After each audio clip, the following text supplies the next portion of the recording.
उन्हाळ्याच्या गरमीमुळे घरामध्ये झोप येतच नव्हती. म्हणून माझे सासरी बुवा म्हणाले की आता छतावर झोपायला जाऊयात. छतावरच्या थंडगार वाऱ्यामध्ये खूप चांगली झोप येईल. सासऱ्याच्या म्हणण्यानुसार मी, माझा नवरा आणि सासरी बुवा छतावर झोपायला गेलो. सासरी बुवाने झोपायला अंथरूण आमच्या शेजारी टाकले होते. 2 दिवसानंतर माझा नवरा दुकानाच्या कामासाठी म्हणून 4 दिवस बाहेरगावी गेला. म्हणून सासरे बुवांसोबत छतावर झोपायला लाज वाटत होती. पण काय करणार, गरमी खूपच असल्यामुळे मी झोपायला छतावरच गेले. खरं तर माझा नवरा लग्न झाल्यापासून माझ्याजवळ काही येतच नव्हता. मला काही सुख देत नव्हता. त्याला व्यवसाय मोठा करायचा होता. अचानक सासरे बुवा माझ्या शेजारी आले आणि म्हणाले, सुनबाई, खूप मच्छर आहेत आणि आपण दोघेजण इथे मच्छरदाणीमध्ये झोपलं तर चालेल ना? मला खूप मच्छर चावतात. मी हैराण झाले. आज नवरा जवळ नव्हता. नवऱ्याच्या ठिकाणी सासरी बुवा आणि ते पण मच्छरदाणीमध्ये झोपायला. आणि सासरी बुवा म्हणाले, सुनबाई, आज मला तुझ्याशी काहीतरी बोलायचं आहे. तुला तर माहितीच आहे, तुझी सासूबाई नेहमी अंथरुणात असते आणि ती मला कोणती सुख देत नाही. आणि मी सुद्धा पाहतोय तुला की प्रीतम तुला काही सुख देतच नाही. प्रीतम लहान आहे आणि त्यापेक्षा तू 2-3 वर्षांनी मोठी. आणि मला तुमच्या दोघांच्या लग्नानंतर आणि तुमच्या दोघातला अंतर सर्व काही रोज लक्षात येत आहे. सासरे बाबा बोलत असलेल्या गोष्टी माझ्या खरोखरच मनातल्या होत्या. माझ्या मनात सुद्धा पोकळी निर्माण झाली होती. म्हणून मी सुद्धा विचार केला, आता या पोकळीला भरून काढण्याचे काम सासरे बुवा नक्कीच करतील. सासरे बुवा जरी 50 वर्षाचे असले तरी सुद्धा ते दिसायला अजूनही खूप तरुण वाटायचे. ते रोज व्यायाम करत असल्यामुळे ते दिसायला खूप सुंदर आणि आकर्षक होते. म्हणून मी माझ्या मनावरचा ताबा सोडला आणि सासरे बुवाला जवळ ओढून घेतलं. खरंच सासरे बुवांनी त्या दिवशी कोणतीच कसर सोडली नाही. माझं नाव पूजा आहे. मी दिसायला खूप सुंदर आहे. माझा गोरा रंग मला अधिक आकर्षक बनवायचा. मी नेहमी माझी स्वतःची काळजी घेत असायची. त्यामुळे बाहेर गेल्यावर लोक नेहमी माझ्याकडे बघायचे. मी खूप कमी वयात लग्न केलं होतं.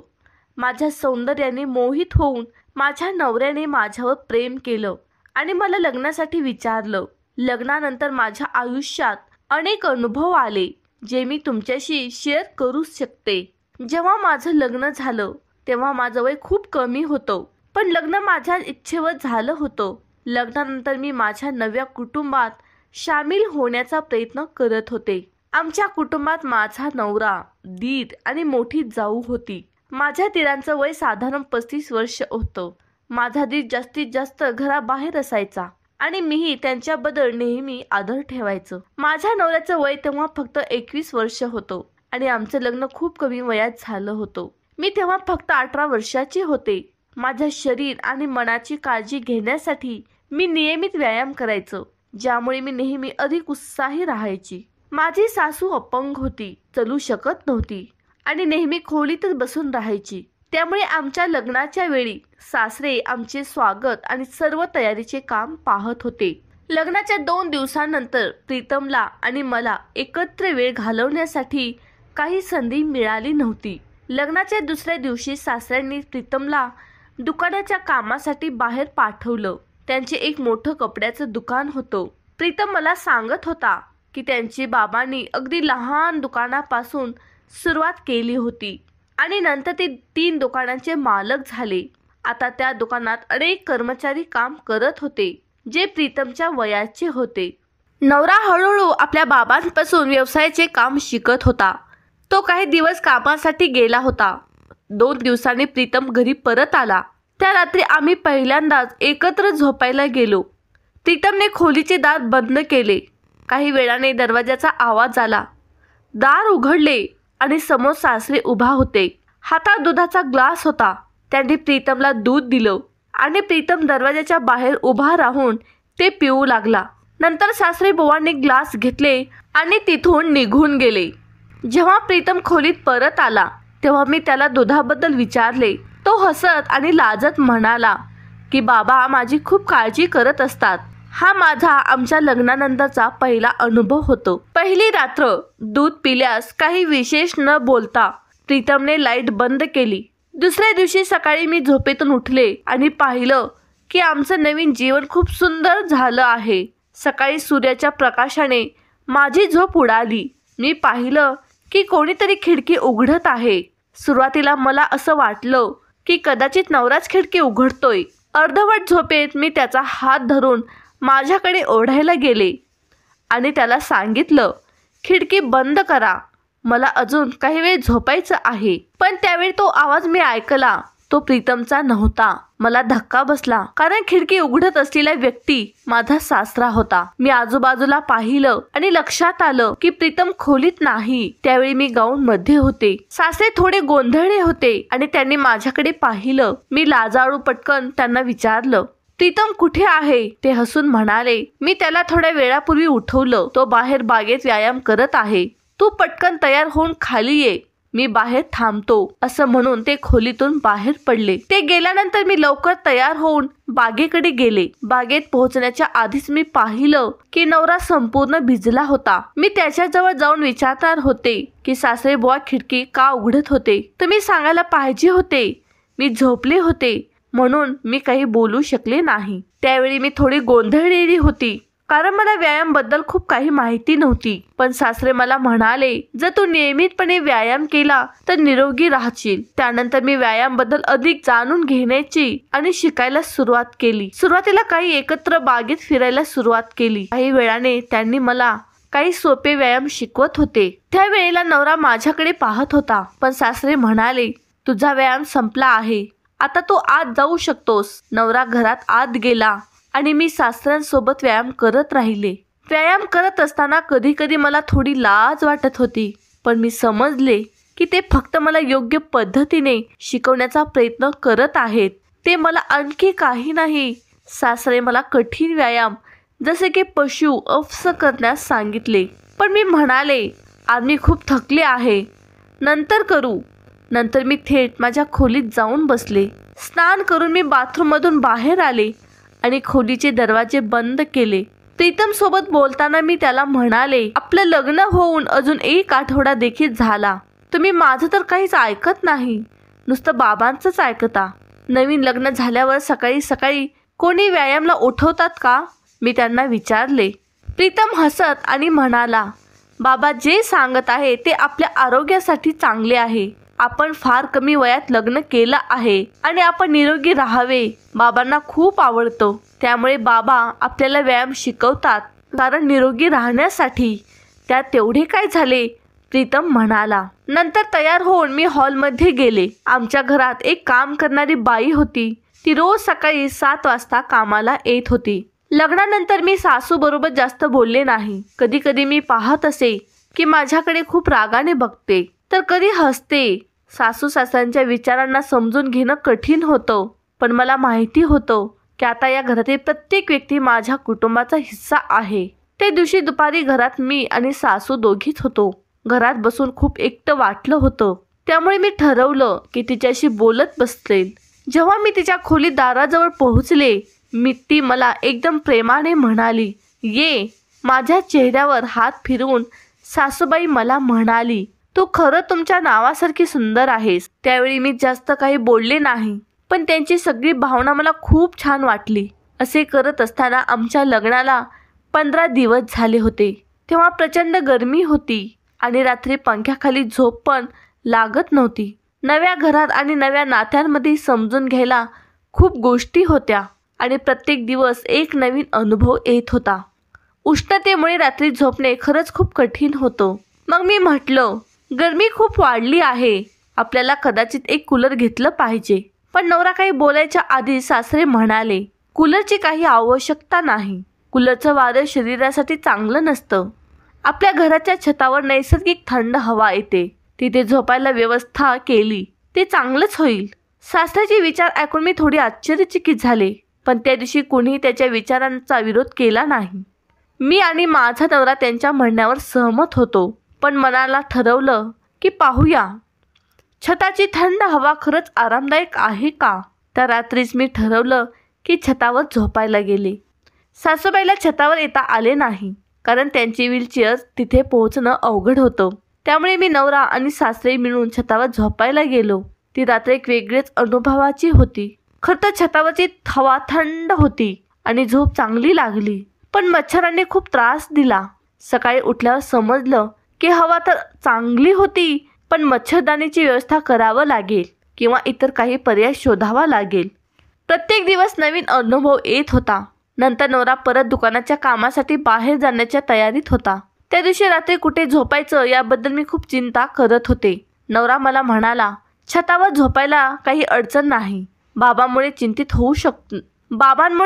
होऊ नकोस. तरी सुद्धा मी ठरवू काही शकत नव्हते.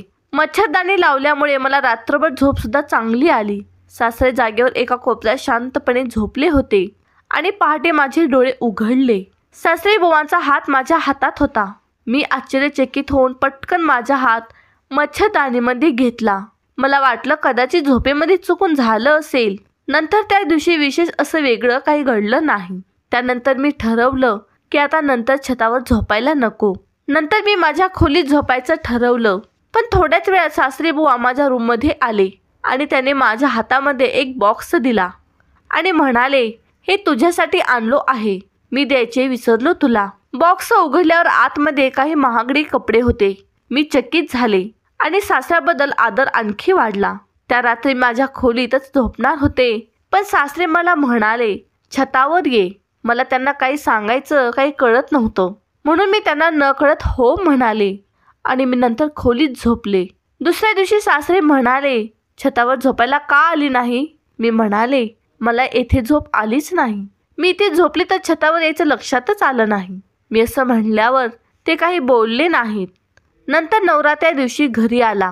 लग्न होऊन बरेच दिवस झाले होते, पण आमचं नवरा बायकोचं प्रेम काही वाढलं नव्हतं. त्यांना कामाशी काही सुचतच नव्हतं. त्या रात्री मी नवऱ्याच्या जवळ गेले तेव्हा नवरा मला म्हणू लागला की मी खूप 2-3-4 दिवसापासून कामाला आणि मी खूप थकलो आहे, मला झोपायचं आहे. पण नवऱ्याची अवस्था पाहून मी सुद्धा त्यांना पुढे काही म्हणाले नाही आणि नवरा झोपी गेला. सासरे बुवांनी मला हॉलमधून आवाज दिला. मी बाहेर जाऊन पाहते तर सासरे बुवा खूप नाराज दिसत होते. त्यानंतर मी छतावर झोपायला गेले तेव्हा सासऱ्याचा चेहरा खूप लाल झाला होता. ते रागामध्ये दिसत होते आणि मला म्हणाले, आता तुझ्यापासून काही लपवायची गरजच नाही. आता तू या घरचा हिस्सा आहेस आणि तुला सर्व काही गोष्टी माहीत असायला पाहिजे. माझी बायको कोणत्या अवस्थेमध्ये आहे, ती माझी कोणत्याही गरजा पूर्ण करू शकत नाही, यात माझा काही दोष नाही. सासरे बुवांच्या या वाक्याने मला पुढे काय बोलावं काहीच कळत नव्हतं. मी सुद्धा निराश झाले आणि मनात विचार करू लागले. माझा पती लग्न झाल्यापासून माझ्याजवळ काही येतच नव्हता. त्याला कामाशिवाय त्याला दुसरं काही सुचतच नव्हतं. अचानक सासरे बुवा माझ्या जवळ आले आणि म्हणाले, त्या अगोदर त्याने खांद्यावर हात ठेवला. मी चकित झाले आणि 2 पावले मागे गेले आणि म्हणाले, बाबा, हे तुम्ही काय करत आहात? ते हसत हसत म्हणाले, माधुरी, तू मला काही चुकीचं समजू नको. मला तुझ्याशी एक गोष्ट बोलायची आहे. तो उद्या सकाळी लवकर तयार हो आणि तुला आपली प्रॉपर्टी दाखवायला घेऊन जातो. तुला अजून व्यवसायाबद्दल काही माहिती नाही. आता तू कुटुंबातील सदस्य आहेस. माझा नवरा मला नेहमी म्हणायचा, माझ्या बाबांनी छोट्या दुकानापासून सुरुवात केली होती. आता खूप मोठे कॉम्प्लेक्स आपल्या सोबत 4 दुकाने सुद्धा आहेत. हाताखाली नोकर चाकर सुद्धा आहेत. त्यांनी स्वतःच्या हिमतीवर एवढं काही केलं आहे. नंतर रात्री नवरा आला आणि जेवण करून सरळ झोपायला गेला आणि मी सुद्धा नवऱ्याला काहीच म्हणाले नाही. मी छतावर नंतर जाऊन पाहते तर सासरे बुवा आमच्या शेजारी बेड टाकला होता. मला पाहता सासरे बुवा म्हणाले, आता खाली झोप लागत नाही. मी आणि सासरे बुवा बराच वेळ गप्पा मारत बसलो होतो. ते मला परिवारातील जबाबदारीबद्दल सांगत होते. रात्र खूप होऊन गेली होती आणि आपण दोघेही आपापल्या जागेवर जाऊन झोपी गेलो होतो. झोप लागल्यानंतर अचानक माझ्या शरीराला कुणाचा तरी स्पर्श झाल्याची जाणीव झाली. घाबरून डोळे उघडले आणि समोर माझे सासरे उभे होते. मी आश्चर्यचकित झाले. काही बोलू शकत नव्हते. माझ्या साडीची पिन निघाली होती. ती लावण्याचा प्रयत्न करत होते. तेवढ्यातच माझ्या चेहऱ्यावर एक प्रकाश पडला आणि पाहते तर तो माझ्या नवऱ्याने मोबाईलचा टॉर्च लावला होता. मी त्यांना पाहून खूप घाबरले. सासरे माझ्या जवळ उभे होते. नवरा म्हणाला, माधुरी, हे काय झाले आहे? तू माझ्या बाबासोबत काय करत आहेस? तू तर माझ्यावर प्रेम करते ना? नवऱ्याला मी सासऱ्याच्या जवळ उभी असलेले पाहून आणि माझ्या साडीची पिन निघालेली यामुळे त्यांनी माझ्यावर संशय घेतला. मी म्हणाले, मी काहीच केले नाही. तुमच्या बाबाची सत्यता तुम्हाला जाणून घेण्याचा प्रयत्न करत होते. रोज रात्री तुम्हाला जे दूध देत होते त्यामध्ये तुम्हाला तुमचे बाबा झोपेचे औषध देत होते आणि त्यामुळे आपल्या दोघांमध्ये दुरावा पैदा करण्याचं कारण तुमचे बाबा करत होते. नवरा सासरेबुवाकडे रागाने पाहून म्हणाला, काय आहे बाबा, हे खरं आहे का? तेव्हा सासरेबुवा म्हणाले, पूजा, तू माधुरी या नावाने आमच्या घरात आली आहेस.